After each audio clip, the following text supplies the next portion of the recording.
Good morning students. तो आज हम हमारे लेक्चर में आगे बढ़ते हैं।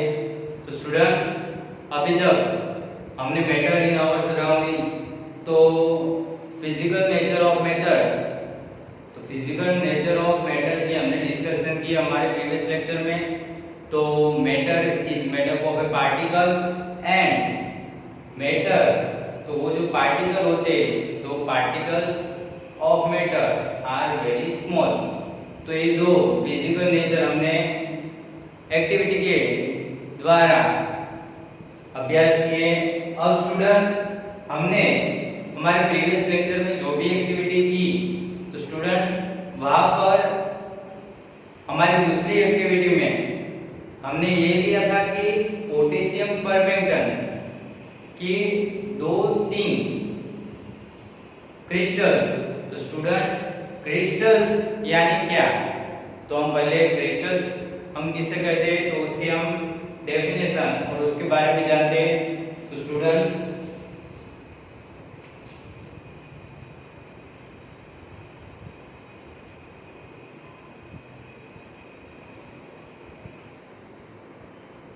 क्रिस्टल्स, तो क्रिस्टल्स हम किसे कह सकते हैं?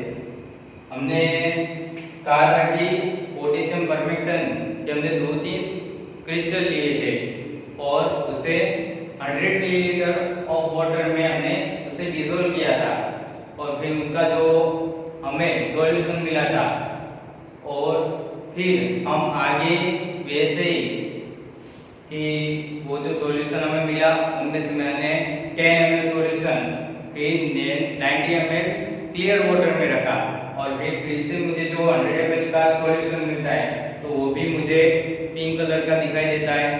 तो ऐसे हम 5 to 8 टाइम्स वो प्रोसेस रिपीट करते हैं, यानी कि वो प्रोसेस रिपीट करने के बाद भी वो जो पिंक कलर है वो हमें दिखाई देता है। तो उसके हिसाब से हमने ये कहा था कि जो पार्टिकल्स होते हैं, मेटल के जो पार्टिकल्स होते हैं वो वेरी स्मॉल होते हैं, यानी कि बहुत छोटे होते हैं। तो स्टूडेंट्स, क्रिस्टल यानी क्या?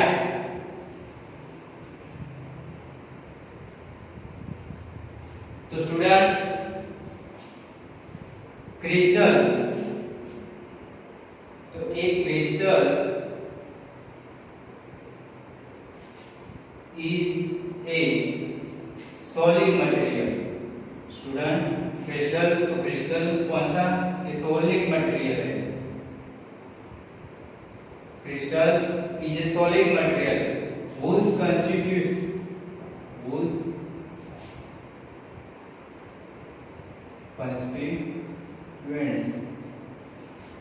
are highly ordered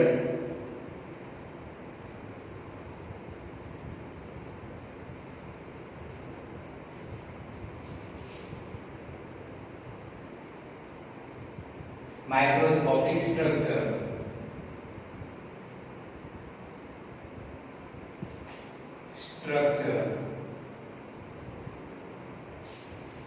और जिसे हम क्रिस्टल कहते हैं स्टूडेंट्स। तो एक crystal is a solid material whose constituents are highly ordered microscopic structure। तो स्टूडेंट्स, क्रिस्टल का जो अरेंजमेंट है, तो वो अरेंजमेंट किस तरह का है? तो माइक्रोस्कोपिक स्ट्रक्चर है। उनमें जो भी पार्टिकल्स है वो पार्टिकल्स एक दूसरे के साथ माइक्रोस्कोपिकली कंबाइन होते हैं। तो स्टूडेंट्स, जिसे हम क्रिस्टल कहते हैं।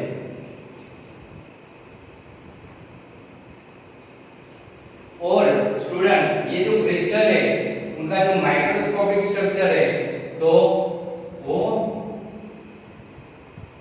4B crystal and that extends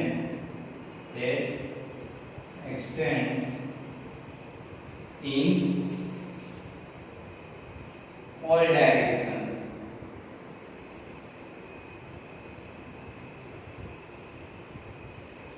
तो स्टूडेंट्स, क्रिस्टल यानी क्या? तो crystal is solid material. Students, हम यहाँ पर नोट करते हैं कि क्रिस्टल वो सॉलिड मटेरियल है। यानी कि स्टूडेंट्स हम कोई भी सॉलिड मटेरियल ले रहे हैं जब भी, तो स्टूडेंट्स हम बात करते हैं सॉलिड मटेरियल की। तो सॉलिड मटेरियल यानी कि सॉलिड की हम जब भी बात करें तो स्टूडेंट्स सॉलिड हमें या तो फिर क्रिस्टलाइन मिलेगा या फिर एमोर्फस मिलेगा।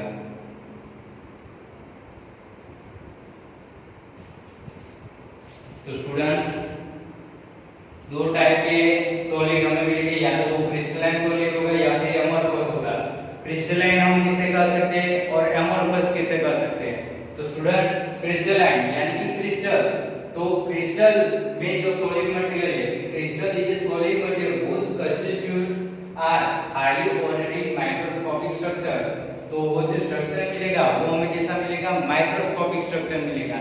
that extends in all directions, यानी कि उनका जो कॉम्बिनेशन है, हम एग्जाम्पल की तरह ले ले तो क्रिस्टलाइन में कौन सा एग्जाम्पल लेते?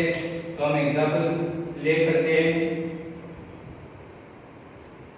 सुगर पीस,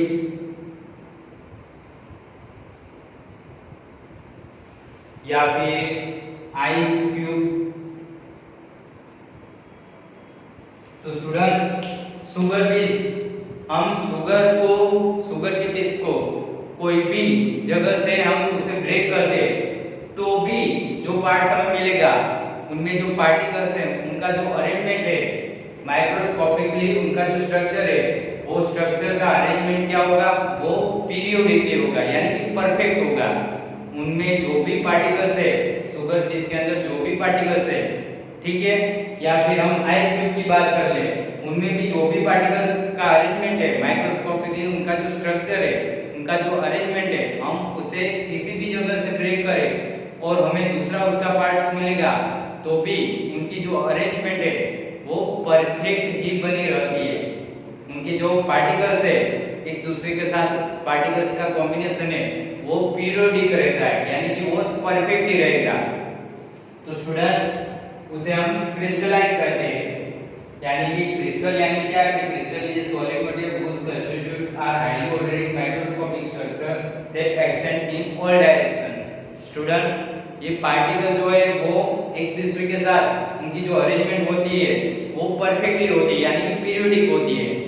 दूसरा कि जो अब हमें क्वेश्चन भी होगा कि जिनके अरेंजमेंट पीरियोडिक नहीं होती, यानी कि परफेक्टली नहीं होती, पार्टिकल है तो जो पार्टिकल है एक दूसरे के साथ परफेक्टली अलाइन नहीं होते, यानी कि सेट नहीं होते, तो उसे हम क्या कहेंगे?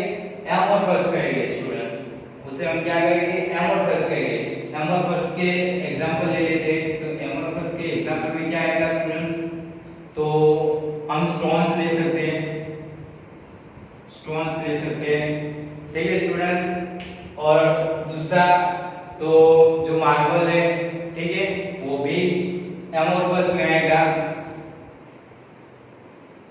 या फिर हम प्लास्टिक, तो प्लास्टिक भी एमोर्फस में ही आएगा। तो स्टूडेंट्स एमोर्फस यानी कि एमोर्फस में क्या होगा? हम स्टोन्स की बात करें, एक पत्थर ले लेते हैं तो उनका जो अरेंजमेंट है, ठीक है, तो उनका जो अरेंजमेंट है, पार्टिकल्स का अरेंजमेंट है वो परफेक्टली नहीं होता है, यानी कि पीरियोडिक नहीं होता है। तो स्टूडेंट्स उसे हम क्या कहेंगे? एमोर्फस कहेंगे। तो हम कोई भी सॉलिड मटेरियल ले ले तो या तो वो क्रिस्टलाइन होगा या तो फिर वो एमोर्फस में होगा।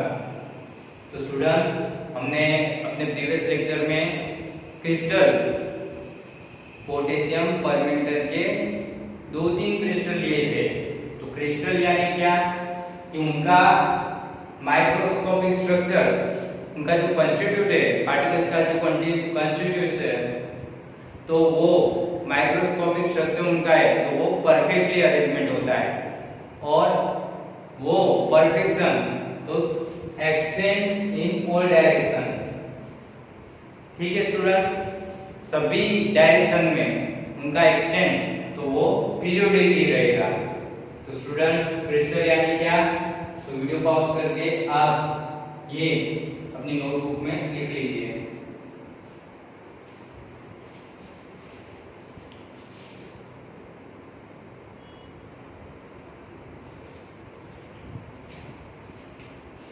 स्टूडेंट्स, अब फिजिकल नेचर ऑफ मैटर हमने डिस्कशन किया। अब हमारा नेक्स्ट टॉपिक है characteristics of particles of matter. तो स्टूडेंट्स, मैटर की कैरेक्टरिस्टिक, मैटर में जो पार्टिकल्स है तो उनकी जो कैरेक्टरिस्टिक है अब हमें उसकी डिस्कशन करनी है। तो स्टूडेंट्स, फर्स्ट कैरेक्टरिस्टिक है particles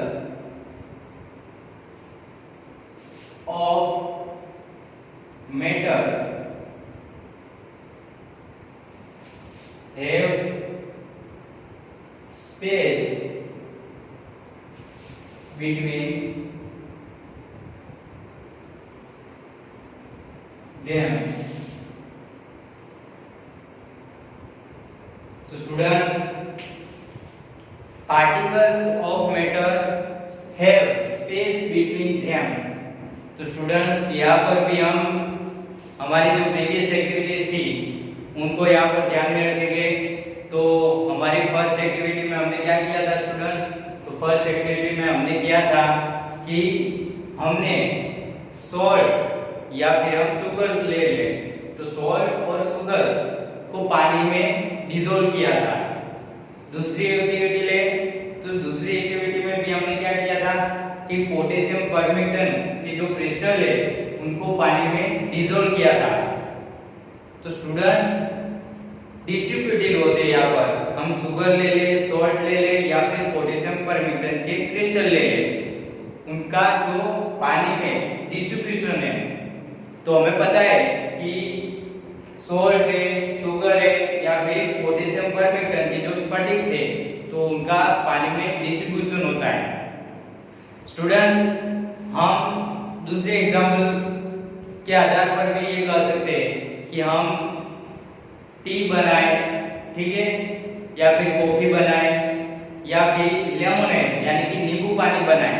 तो स्टूडेंट्स, उसमें one type of matter get arrange between the species of other type of matter, यानी कि एक मैटर में जो पार्टिकल्स है तो वो दूसरे मैटर के जो पार्टिकल्स है उनमें अरेंज हो जाते हैं।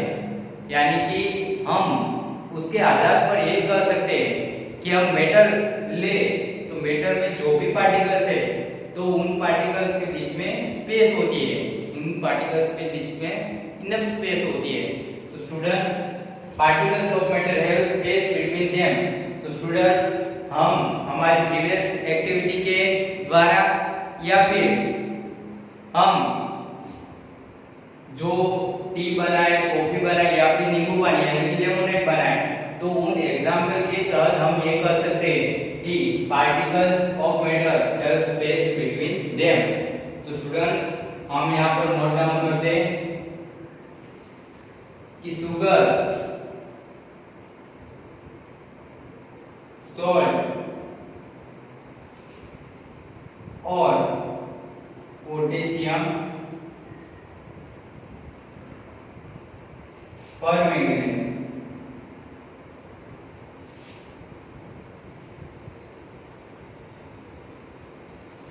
are distributed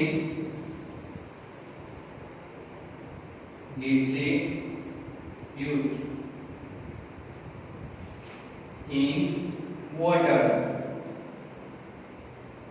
तो स्टूडेंट्स, शुगर, सॉल्ट और potassium permanganate are distributed in water. तो ये हम हमारे प्रीवियस एक्टिविटी के तहत ये कह सकते हैं। और स्टूडेंट्स,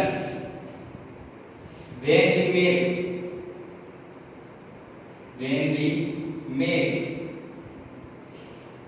tea, coffee या फिर लेमोनेड, लेमोनेड यानी क्या? तो नींबू पानी। when we make tea, coffee, lemonade, तो उनमें क्या होता है? the particles of matter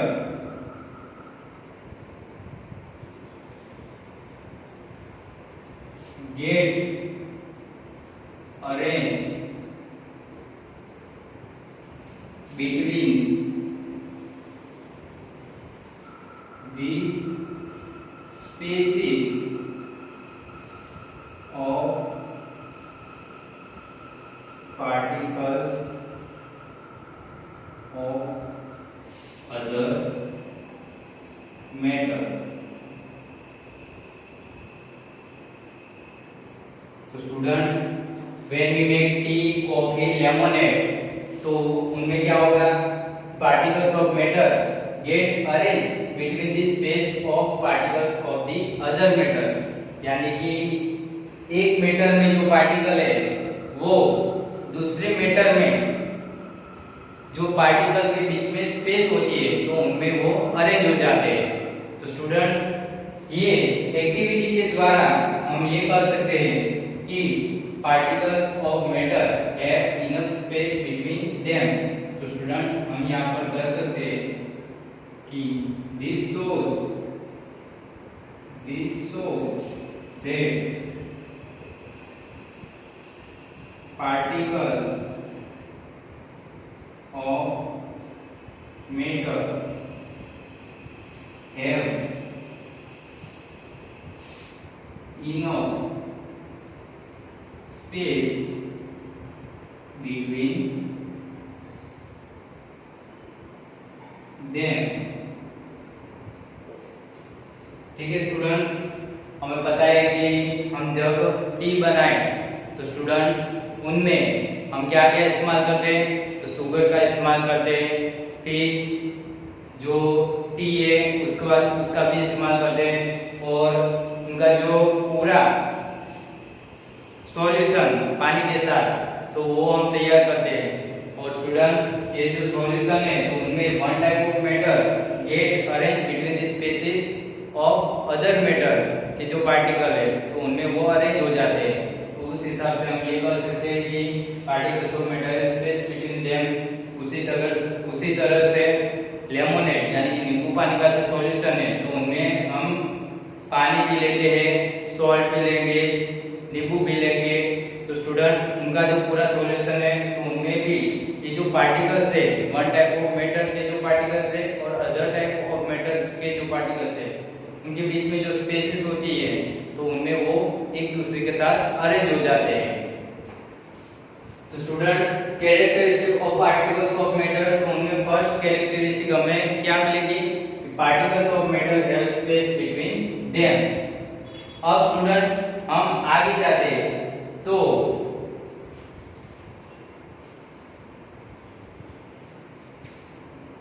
दूसरी कैरेक्टरिस्टिक हमें क्या मिलेगी? Particles of matter having particles of matter are continuously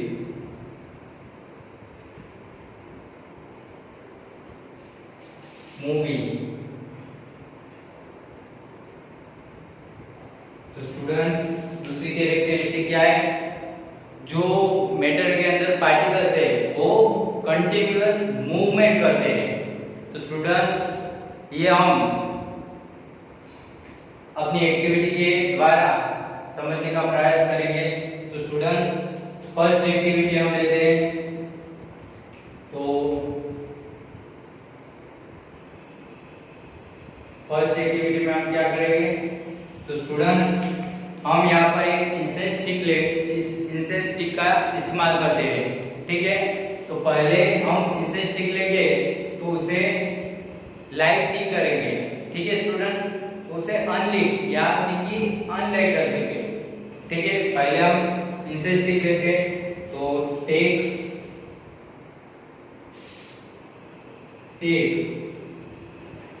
unlit incense stick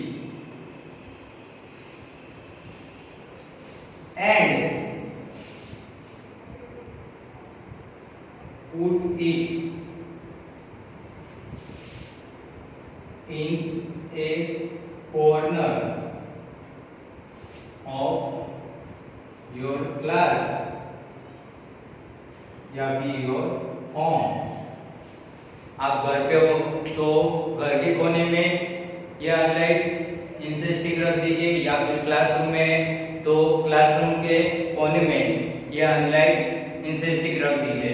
अब स्टूडेंट यहाँ पर हमें ऑब्जर्व क्या करना है, observe that the smell of incense stick reaches to you.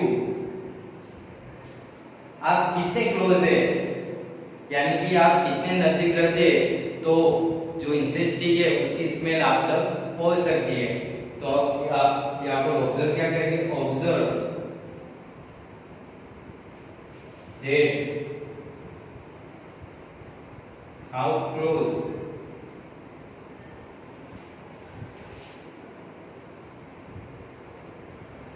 Incense stick smell reaches to you. Observe that how close incense stick smell reaches to you. यानी कि आप कितने नजदीक रहते और आप इंसेंस स्टिक की स्मेल ले पाते हैं।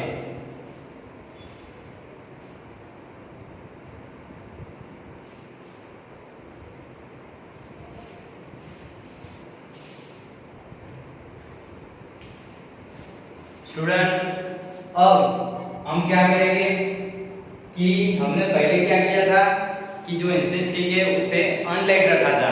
अब क्या करेंगे, लाइट द इंसेंस स्टिक्स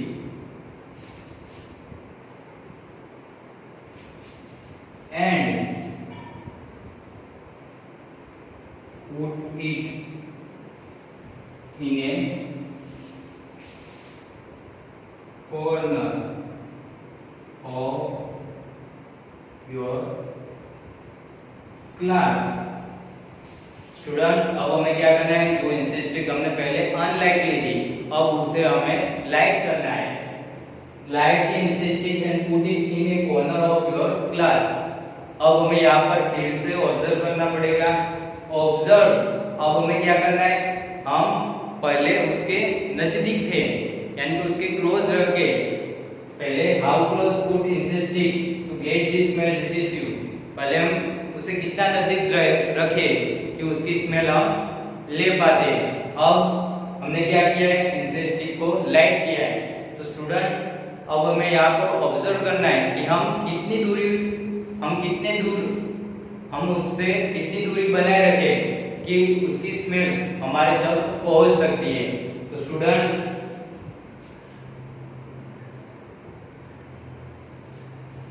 अब हमें यहाँ पर ऑब्जर्व करना है कि डू यू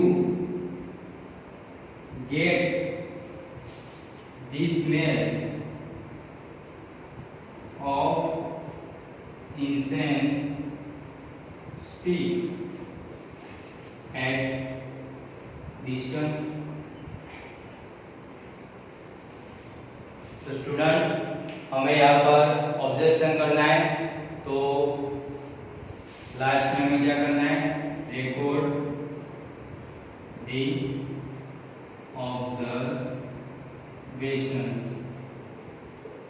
तो स्टूडेंट्स हमें पता है कि हम जब अनलाइट रखते हैं इंसेंस स्टिक को तो हम उसके नजदीक हो तो ही हमें उसकी स्मेल मिल पाती है, यानी कि हम उसकी स्मेल पहचान सकते हैं।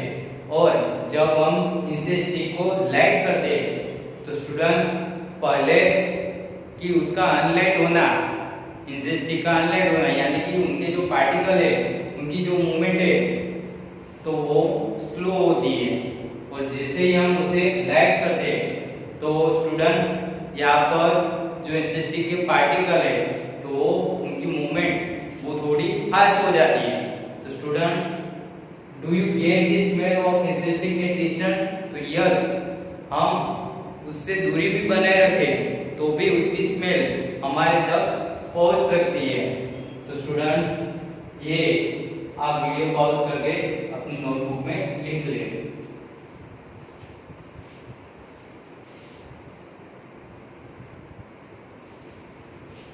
Students, particles of matter are continuously moving. तो हमने पहले इससे स्टिक का जो एग्जांपल लिया, यानी कि जो एक्टिविटी है उनका अभ्यास किया। अब स्टूडेंट हम दूसरी एक्टिविटी लेते हैं, particles of matter are continuously moving, ये समझने के लिए। तो स्टूडेंट्स, दूसरी एक्टिविटी में हमें क्या लेना है? तो students, take to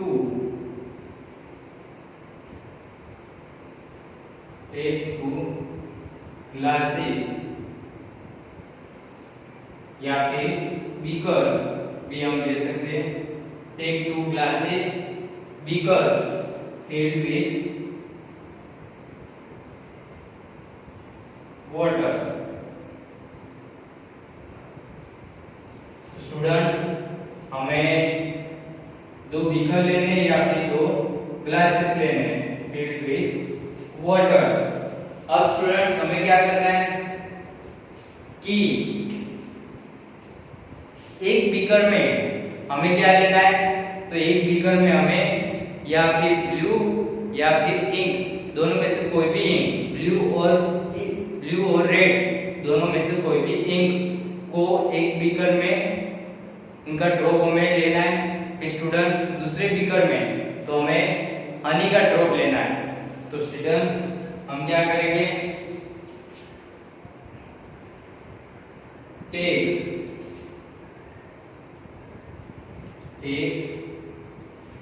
a drop of blue or red ink in a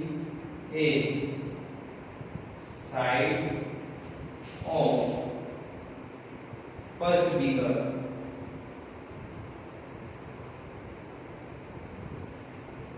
ठीक है students, take a drop of blue और red ink in a side of first beaker. हमें पहले बीकर के साइड में रेड या फिर ब्लू इंक का ड्रॉप हमें लेना है। और student, take a drop of Honey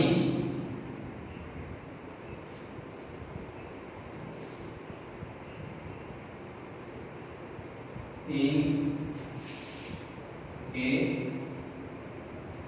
second, take a drop of honey in a second beaker, same way। तो स्टूडेंट्स, एक बीकर में हमें ब्लू या फिर रेड इंक का ड्रॉप लेना है और दूसरे बीकर में हमें तो ड्रॉप ऑफ ए हनी लेना है। तो स्टूडेंट्स, अब हम क्या करेंगे? Leave them undistributed, leave them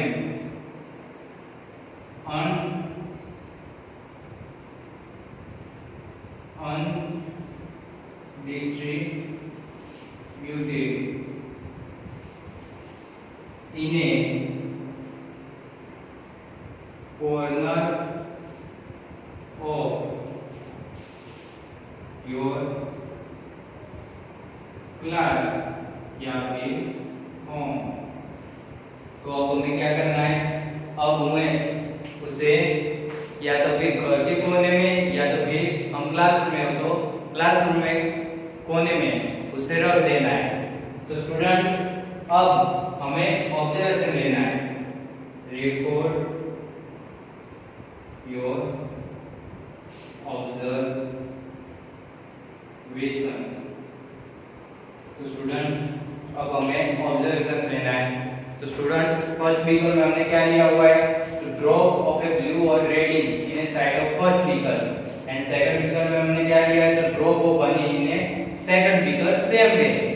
और उसे हम क्लासरूम या फिर अपने घर के कोने में रख देते, उसे कोई भी डिस्टर्ब नहीं करेगा। और हमें ऑब्जर्वेशन लेना है। तो स्टूडेंट्स, हमें पता है कि हम जब ड्रॉप ऑफ इंक ब्लू और रेड दोनों में से कोई एक ड्रॉप ऑफ इंक जब हम बीकर फिल्ड विद वाटर, यानी कि बीकर के अंदर जो पानी है उसमें ब्लू या फिर रेड इंक का ड्रॉप लेंगे तो हमें पता है कि वो ड्रॉप पहले तो सरफेस पे होगा, फिर धीरे धीरे वो पानी के अंदर डिसॉल्व होगा, यानी कि जो पार्टिकल्स है, ठीक है, वाटर के जो पार्टिकल्स है और इंक के ड्रॉप के अंदर के जो पार्टिकल्स है वो क्या होते हैं, धीरे धीरे मिक्स होते हैं। ठीक है स्टूडेंट्स, तो वो क्या हो गए, धीरे धीरे मिक्स हो गए और थोड़े टाइम के बाद स्टूडेंट्स हमें जैसे पता है कि वो पूरा का पूरा जो सॉल्यूशन है, ठीक है, हम इंक प्लस वाटर का जो सॉल्यूशन है तो वो सॉल्यूशन हमें या तो फिर ब्लू या तो फिर रेड दिखाई देगा। स्टूडेंट्स दूसरे फिगर में हमने क्या लिया, drop of honey in a second figure same way. तो स्टूडेंट सेम वे तो हम हनी, तो स्टूडेंट्स हम जानते हैं कि ड्रॉप ऑफ इंक और ड्रॉप ऑफ हनी, तो हनी भी सेम वे से वो पहले सरफेस पे फिर धीरे धीरे वो पानी के अंदर, ठीक है, वो मिक्स होता जाता है। तो students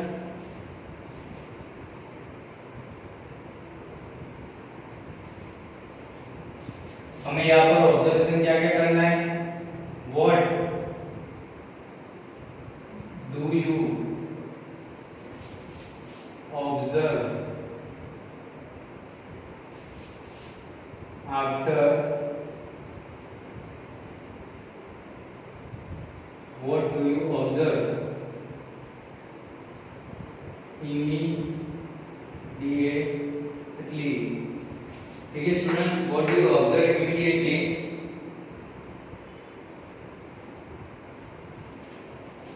after adding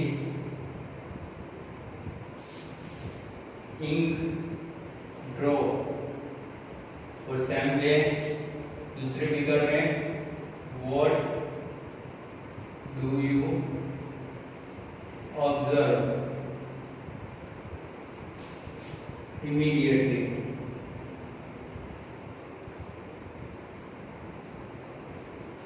after adding Honey drop. तो स्टूडेंट्स मैंने कहा ऐसे कि जैसे इंक का ड्रॉप में वाटर में मिक्स करूंगा तो स्टूडेंट्स धीरे धीरे वो जो वाटर प्लस इंक का जो सॉल्यूशन है वो पूरा मुझे कलर दिखाई देता है। और सेम वे हनी, तो हनी का जो ड्रॉप में पानी के अंदर ऐड करता हूँ तो स्टूडेंट्स हनी के जो पार्टिकल्स है वो वाटर के पार्टिकल्स में मिक्स होते हैं। तो स्टूडेंट्स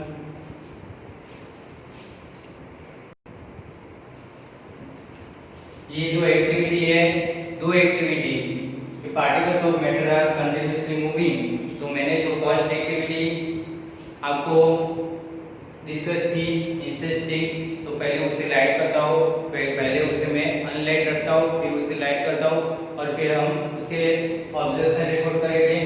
वैसे ही हमने दूसरी एक्टिविटी ली है यहाँ पर कि 2 ग्लासेस या फिर बीकर्स लेते हैं हम, एक बीकर में हम इंक ऑफ ड्रॉप यानी कि ड्रॉप ऑफ इंक ब्लू और रेड दोनों में से कोई भी तो वो उसमें ऐड कर देंगे, दूसरे बीकर में ड्रॉप ऑफ हनी हम ऐड कर दे। तो स्टूडेंट हमें ऑब्जर्वेशन लेना है कि क्या होता है। तो स्टूडेंट्स मैंने कहा आपको कि दूसरी एक्टिविटी में कि जो पार्टिकल्स ऑफ इंक या फिर हनी के जो पार्टिकल्स है वो वाटर के जो पार्टिकल्स है उनमें मिक्स होते हैं धीरे धीरे।